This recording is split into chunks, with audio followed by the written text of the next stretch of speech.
တကယ်ချင်းများအားလုံးမင်္ဂလာပါကျွန်တော်ဗိုလ်ချုပ်ဝင်းဖြစ်ပါတယ်ဒီနေ့ပေါ့နော် Autodesk 3D Smash 2010ခေါ်မှာ Vertex လေးအကြောင်းကိုကျွန်တော်ရှင်းပြပေးချင်ပါတယ် Vertex တွေဘယ်လိုမျိုးကွာခြားမှုတွေရှိနေလဲဆိုတဲ့ဟာလေးကိုကျွန်တော်ရှင်းပြပါမယ်ကျွန်တော်လည်းတူလိုက်လို့ကြည့်အောင်နော်အရင်ဆုံးကျွန်တော်တို့က top view ကိုတစ်ချက်နှိပ်ပါမယ်တစ်ချက်နှိပ်ပြီးတော့ကျွန်တော်ပေးထားတဲ့ဒီ shortcut ပေါ့နော် shortcut နဲ့နှိပ်လိုက်လို့ရှိရင်ဒီကောင်ကတော့ဒီမှာမြင်ကွင်းခြေကိုရတော့မှာဖြစ်ပါတယ်နော်ဒါ left view ပါဒါကတော့ top view ပါဒါ top view ကိုကျွန်တော်ရွေးထားပါမယ်ရွေးထားပါတယ် create panel ထဲမှာကျွန်တော်က geometry ဆိုတာ 3D ပါဒါအခုတခါကျွန်တော်ဒီ vertex မှာ 2D နဲ့ပတ်သက်ပြီးတော့ရှင်းပြပါမယ် shape ကိုယူပါ shape မှာ 2D တခုကိုယူလိုက်ပါတယ်ဒီနေရာမှာ gray လေးတွေရှိနေတဲ့အခါကျတော့ကျွန်တော်မျက်စိလေးတွေနည်းရှုပ်တာပေါ့နော်အဲ့ခါကျတော့ keyboard ပေါ် G ကိုနှိပ်လိုက်လို့ရှိရင် gray ပြောင်းသွားပါတယ်အဲ့ဒါ rectangle 2 တခုကိုယူလိုက်ပါတယ် rectangle 2 တခုကိုယူလိုက်တဲ့အချိန်မှာကျွန်တော်တို့ဒီလိုမျိုးဆွဲလိုက်တာပေါ့နော် right click ထောက်လိုက်ပါတယ်အပြင်မှာ right click ထောက်လိုက်ပါတယ်ဒါဆိုရင် rectangle လေးတခုရလာပါပြီrectangle လေးတခုရလာပြီဆိုရင်သူ့ကိုကျွန်တော်တို့ပြင်ကျင်ဖြစ်တဲ့အတွက်ကျွန်တော်တို့ကဒီဘက်ကိုmodify ကိုတော့ပေးရမှာဖြစ်ပါတယ် modify ဒီနေရာမှာ modify rectangle မှာဒီနေရာမှာကျွန်တော်တို့ rectangle ရှေ့ကနေဒီမှာပြုပြင်ခြင်းဖြစ်တဲ့အတွက်သူ့ကိုဒီနေရာကိုပြင်လာပါတယ် right click ထောက်ပါတယ်right click ထောက်ပြီးတော့ဒီနေရာမှာနော်ဒီဘက်ကိုကျွန်တော်တို့ move to ကိုတော့ပါမယ် move to ကိုတော့ပြန်ဒီကောင်ကို select ပေးပါ right click ထောက်ပါ right click ထောက်ပြီးတော့ convert to ဒါ 2D မို့လို့ convert to editable SP line ဆိုပြီးတော့ကျွန်တော်တို့ပြောင်းပေးပါတယ် editable SP line ဆိုတာနဲ့ဒီနေရာမှာညလေးတစ်ခုဝင်တော့တဲ့အခါကျတော့ဒီကောင်ကိုအောက်နှိပ်လိုက်လို့ရှိရင် vertex ရဲ့ segment ရဲ့ SP line က keyboard ပါဆိုရင်1 2 1ပေါ့နော်2 3ဆိုပြီးတော့ဒီလိုမျိုး line တွေပေါ်တာပါတယ်အခုတခါကျတော့ကျွန်တော်ကဒီ vertex ရဲ့အကြောင်းလေးတွေကိုကျွန်တော်ကဒေရှာရှင်းပြမှာဖြစ်တဲ့အတွက်သူကိုဒီမှာ move to ကိုတော့ပါမယ်ဒီနေရာမှာ select တစ်ချက်နှိပ်မှာပေါ့နော် select တစ်ချက်နှိပ်ပြီးရင်ကျွန်တော်ကဒီနေရာမှာဒီကောင်လေးကိုဒီဘက်တော့ဆွဲသွားရှင်တာပေါ့နော်ဆွဲသွားရှင်တယ်ဆိုတော့ဒီလိုမျိုးဆွဲသွားပါတယ်ဟုတ်ပြီကျွန်တော်ဒီဘက်တော့ဆွဲတဲ့အခါမှာဒီလိုမျိုးမြင်းကြောင်းဟာဒီလိုမျိုးမြင်းဖြောင်းတေးတေးမဟုတ်ဘူးနော်မဟုတ်ဖြစ်နေအဲ့ဒါဘာကြောင်းလဲဆိုတဲ့ဟာနဲ့ကျွန်တော်သက်နောက်ထပ်တစ်ခုကို create တစ်ခုလုပ်ပါမယ် create ကိုတော့ပါမယ် create ပဲနေရနေပြီနော် line တစ် line ကိုဆွဲလိုက်ပါ line တစ်ခုကိုယူလိုက်တယ်ပေါ့နော် line နေရာမှာကျွန်တော်ကဒီမှာတစ်ချက်နှိပ်မယ်နှိပ်ပြီးတော့ဒီမှာတစ်ခုနှိပ်မယ်ဒီမှာတစ်ခုနှိပ်မယ်ဒီမှာတစ်ခုနှိပ်မယ်ဒီနေရာမှာနှိပ်တဲ့အခါမှာကျတော့ SP line ရဲ့ဒီ box လေးတစ်လုံးကြားလာတယ်ပေါ့နော် close SP line ဒီ SP line ကိုပိတ်မှလားသူကမဲတယ်ပေါ့နော်ကျွန်တော်ကတော့ပိတ်မှဆိုတော့ yes ကိုနှိပ်လိုက်ပါတယ်ဒါဆိုရင်သူကဒီဖက်နဲ့student လေးပုံလေးတောင်းတုံးလေးတုံးရလာတော့ပေါ့နော်ရလာပြီဆိုတော့သူ့ကိုလည်းကျွန်တော်တို့ကmove to ကိုတော့ပါမယ် move to ကိုတော့ပြီးရင် right click ထောက်ပါမယ် right click ထောက်ပြီးတော့ convert to editable SP line ဆိုပြီးတော့ပြောင်းလိုက်ပါတယ်ပြောင်းလိုက်တဲ့ခါကျတော့ဒီဘက်ကိုတော့ပါမယ်နော်ဒီနေရာမှာline ကိုဝင်ပါတယ် vertex ကိုဝင်ပါတယ် vertex ကိုဝင်ပြီးတော့ဒီနေရာလေးမှာကျွန်တော် select ပေးလိုက်ပါတယ် select ပေးပြီးတော့ဒီလိုမျိုးလုပ်လိုက်တဲ့ခါကျတော့ကျွန်တော်တို့လိုချင်တဲ့ဒီနေရာမှာမြင်းဖြောင်းတန်းလေးတန်းရလာတာပေါ့နော်ဒီဘက်မှာကျတော့မြင်းဖြောင်းမရဘူးပေါ့နော်ဘာလို့လဲကျွန်တော်တို့ကြည့်တဲ့အခါမှာ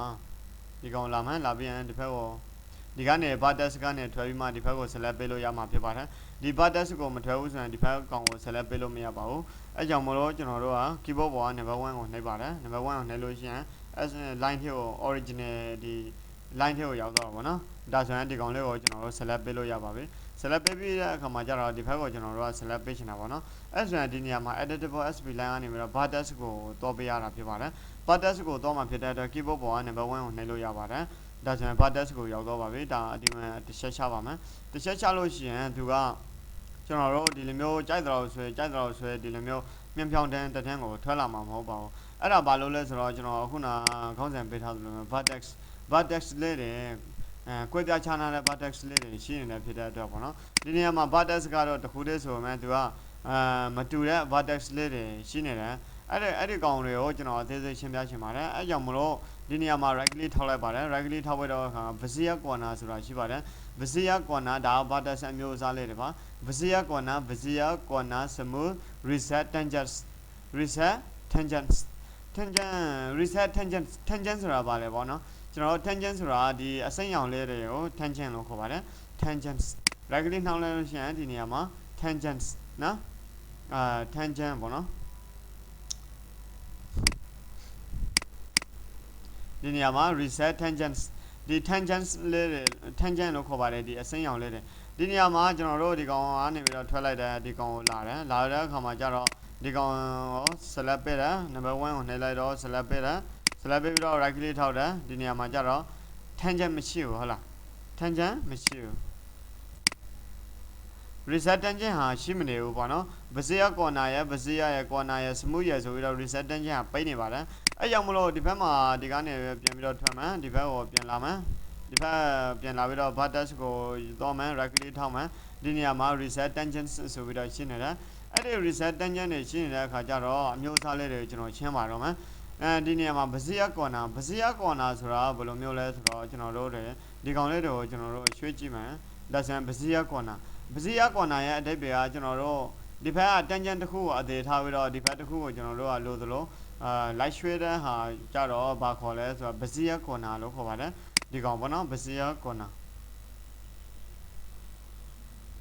ဒီနေရာမှာဗဇေယ corner သူကလည်းဒီမှာအမှန်ချထားတာဖြစ်နေပါလိမ့်မယ်အခုကျွန်တော်တို့ရောက်နေတဲ့ဒီ vertex ကဘာမျိုးစားလဲဆိုတာကျွန်တော်တို့ကြည့်လို့ရပါတယ်ဒီလိုမျိုးအစိမ်းရောင်လေးနှစ်ခုပါနေလို့ရှိရင်ဘာမျိုးစားလဲဆိုရင်ဒီကောင်ကဗဇေယ corner ပါနောက်ထပ်တစ်ခုကကျွန်တော်ရှင်းပြပါမယ်ဒီနေရာမှာဗဇေယကိုတော့ပါမယ်ဗဇေယကိုတော့တဲ့အခါမှာကျတော့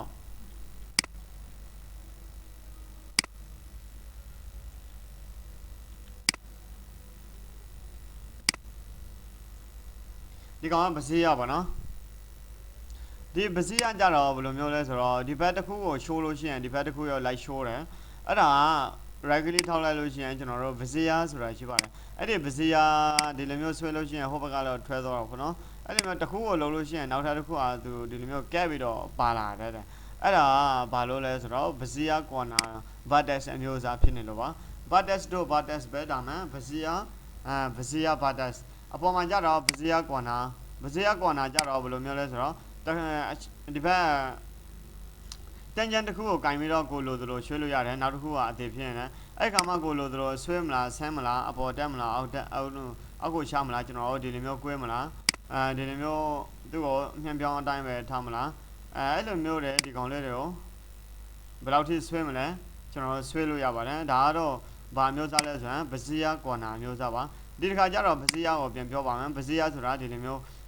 တလိုင်းတည်းပဲဒီလိုမျိုးကွဲလို့ရှိရင်လည်းအတူတူကွဲပေးရတာပေါ့နော်ဒါလည်းဒီလိုမျိုးဆွဲလို့ရှိရင်လည်းဒီလိုမျိုးဆွဲပေးရတယ်အဲ့ဒါကဘာမျိုးစားလဲဆိုရင်ဒီတစ်ခါကျတော့ဗဇေယနောက်တစ်ခုက corner ကျွန်တော် corner ကိုတော့မယ် corner ကိုတော့တဲ့အခါမှာကျတော့ဒီလိုမျိုးဖြစ်နေနော်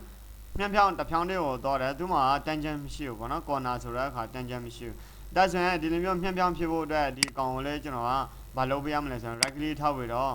corner ဆိုပြီးတော့ပြောင်းပေးလိုက်လို့ရှိရင်ဒီကိုလာမှန်းလာပြီးတော့ကျွန်တော်ဆွဲတဲ့အခါမှာကျတော့တဒန်းလေးပါလာပြီဒါဆိုရင် vertex အမျိုးအစားလေးတွေကိုနားလည်လိမ့်မယ်လို့ကျွန်တော်မျှော်လင့်ပါတယ်နောက်ထပ်တစ်ခုဒီဘက်ကိုကျွန်တော်တော့မယ်တော့တဲ့အခါမှာဒီကောင်လေးကိုကျွန်တော်ဆွဲထုတ်ရှင်တယ်ဒါမဲ့ဒီဘက်ပုံစံမျိုးကိုရမလာဘူးပေါ့နော်ရမလာတဲ့အခါကျတော့သူ့ကိုဒီဘက်ကဟာလေးကိုရောကျွန်တော်ကဘာပြောင်းပေးရမလဲဆိုတော့ right click ထောက်ပြီးတော့ corner ဆိုပြီးတော့ပြောင်းပေးရပါတယ်ဒါဆိုရင်ကျွန်တော်တို့ဆွဲလာဒီဘက်ကိုပြန်ဆွဲပါမယ်ဒီကောင်လေး right click ထောက်ပြီးတော့ corner လို့ပြောင်းလိုက်ပါမယ်ဒါဆိုရင်ဒီဘက်နဲ့ဒီဘက်ဟာကျွန်တော်တို့ပုံစံလေးတွေတူသွားပြီဖြစ်ပါတယ်ဒီဘက်ကိုတော့မယ်ဒီဘက်ကိုတော့ပြီးတော့ကျွန်တော်တို့ဒီကောင်လေးတွေကိုကျွန်တော်ဆွဲမှာဖြစ်ပါတယ်ဒီလိုမျိုးဆွဲလိုက်လို့ရှိရင်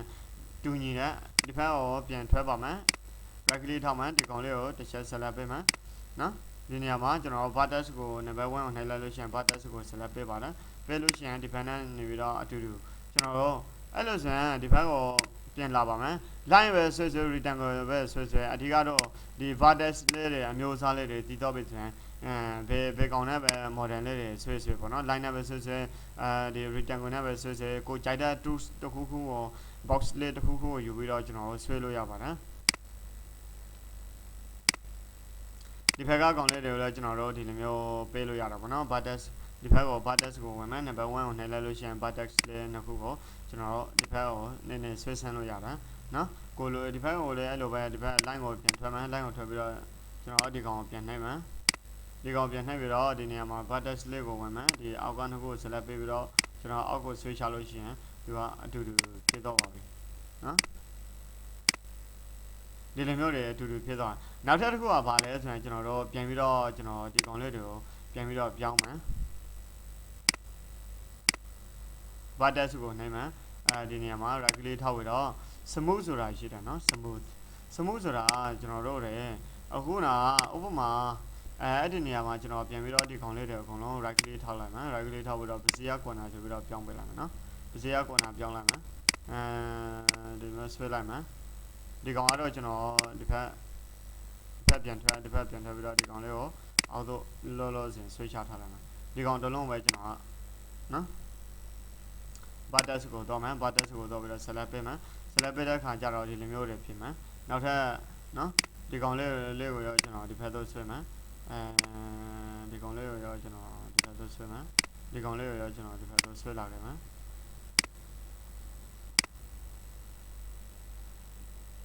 နောက်ဒီဘက်ကကျတော့ပြန်ပြောင်းဖြစ်နေတယ်အဲ့ဒါပါတော့ bezier corner ဒီဘက်ကိုနော်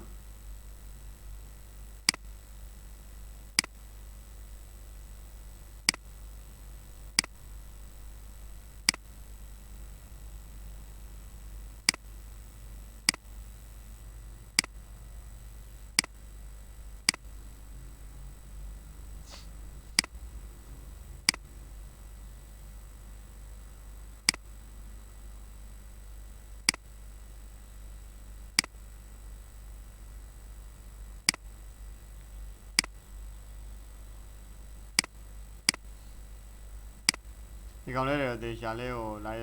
ပြင်ကြည့်ပေါ့နော်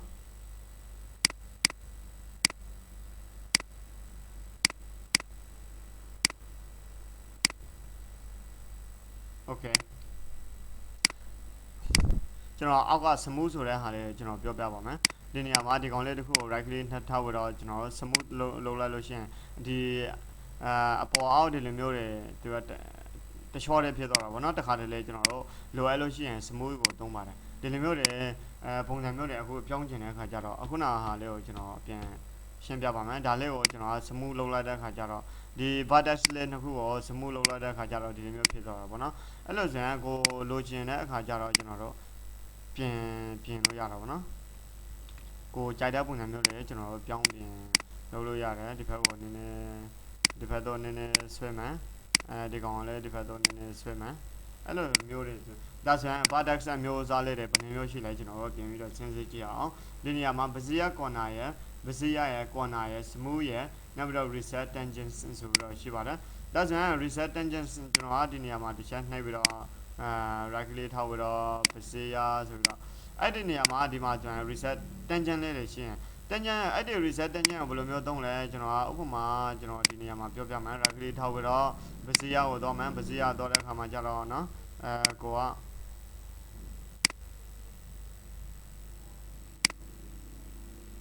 ဒီလိုမျိုးတွေဖြစ်သွားတဲ့အခါဘယ်လိုမျိုးရှင်းလို့မရတော့ဘူးပေါ့နော်ရှင်းလို့မရတဲ့အခါကျတော့ဘယ်လိုမျိုးလုပ်ရလဲဆိုတော့အခါကျတော့ဒီခလုံးလေးကိုအသုံးပြုရတယ် right click ထောက်တယ် reset tangents reset tangent ကိုနှိုင်းလို့ရှိရင်သူရဲ့ original အတိုင်းပြန်ရတော့တယ်ကျွန်တော်ဒီဘက်ကိုလည်းပြင်ချင်းပြပါမယ်ဒီဘက်မှာဆိုတော့ bezier corner တစ်ခုကဒီလိုမျိုးဖြစ်တော့တယ်နောက်ထပ်တစ်ခုကဒီလိုမျိုးတွေဖြစ်တော့တယ်အဲ့ဒါဘယ်လိုမျိုးလှည့်မလဲကျွန်တော်တို့ပြန်ရှင်လို့မရတဲ့ခါကျတော့သူရဲ့ original အတိုင်းပြန်ပြီးတော့ရချင်တယ်ဆိုရင် right click ထောက်ပြီးတော့ဒီလိုမျိုးတွေဖြစ်တော့တဲ့အခါကျတော့ပေါ့နော် right click ထောက်ပြီးတော့ reset tangent ဆိုပြီးတော့နှိပ်လိုက်လို့ရှိရင်သူရဲ့ original အတိုင်းပြန်ပြီးတော့ရလာပြီနော်ဒါဆိုရင်ဒီခလုံးလေးတွေဘယ်နှခုရှိလဲဆိုတာဒီ vertex ထဲမှာ bezier corner ရဲ့ bezier corner ရဲ့ bezier ရဲ့ corner ရဲ့ smooth ရဲ့ reset tangent ရဲ့ဆိုပြီးတော့ဒီ vertex ကခွဲသွားတဲ့ဟာပေါ့နော်ဒီသင်ခန်းစာထဲမှာဒီ bezier corner ရဲ့ bezier ရဲ့ corner ရဲ့ smooth ရဲ့ reset tangent ရဲ့ကိုကျွန်တော်အခြေတင်ဝင်လေးရှင်းပြတာဖြစ်ပါတယ်တကယ်ကျွန်တော်အနေနဲ့ဒီသင်ခန်းစာကိုကြံနှစ်သက်လိမ့်မယ်လို့လည်းကျွန်တော်မျှော်လင့်ပါတယ်ဘာကြောင့်ဆို Autodesk 3ds Max 2010ခွန်နဲ့ပတ်သက်ပြီးတော့တချို့လေးလာဖို့အခက်အခဲဖြစ်နေတဲ့ညီကောင်မောင်နှမတွေအတွက်ကျွန်တော်တက်နိုင်သလောက်အချိန်ရရင်ရသလိုသင်ခန်းစာလေးတွေကိုတင်ပေးပါမယ်သင်ခန်းစာတွေလုပ်ဖို့ရှိတာတော့အများကြီးပေါ့နော်ဒါမှအချိန်ကိုကလည်းဒီမှာတင်နေလိုက်ပြနေရတယ်ဆိုတော့တခြား တခြားသင်ခန်းစာတွေရောလိုက်လုံးနေရတဲ့အခါကျတော့ Autodesk 3D SMS 2019နဲ့ပတ်သက်ပြီးတော့သင်ခန်းစာတွေကိုအခြေတဝင်းရှင်းပြဖို့ကအချိန်သိမ့်မရဘူးဖြစ်နေပါတယ်။အဲကြောင့်မို့ကျွန်တော်ရဲ့ဗီဒီယိုဖိုင်လေးကိုကျွန်တော်တခုတောင်းဆိုချင်တာကတခြားလူတွေရောအဆင်ပြေသွားအောင်ပေါ့နော်။တချို့ကကိုယ်ပဲသိတယ်သူများကို share မလုပ်ပေးဘူးဆိုရင်လည်းတခြားလူတွေကလေးလာလို့မရဘူးဖြစ်တတ်ပါတယ်။အဲကြောင့်မလို့ဒီကိုလေးတစ်ဖက်တစ်လမ်းကပညာဒါနဆိုသလိုမျိုးဝင်ပါခွင့်ရှိအောင်ပေါ့နော်ပညာဒါနလုပ်တယ်ဆိုတာကောင်းပါတယ်ကျွန်တော်ကိုယ်တိုင်ပညာဒါနလုပ်တယ်ဆိုပေမဲ့တကယ်ချင်းတို့ like share လုပ်ပေးတယ် like share လုပ်ပေးတဲ့ခါကျတော့တကယ်ချင်းတို့နဲ့တဆင့်တကယ်ချင်းဖြစ်နေတဲ့ညီကောင်မောင်နှမတွေကရောသူတို့ရောလေးလာလို့ရတော့ပေါ့နော်အဲ့လိုဆိုရင်ဒီ video file လေးကို lesson လေးကိုပေါ့နော် like comment and share များပြန်ကျွန်တော်နောက်ထပ်တင်ပေးမယ့် tutorial လေးတွေအတွက်အားပေးပါအောင်လို့တောင်းဆိုပါတယ်အားလုံးပဲကျေးဇူးတင်ပါတယ်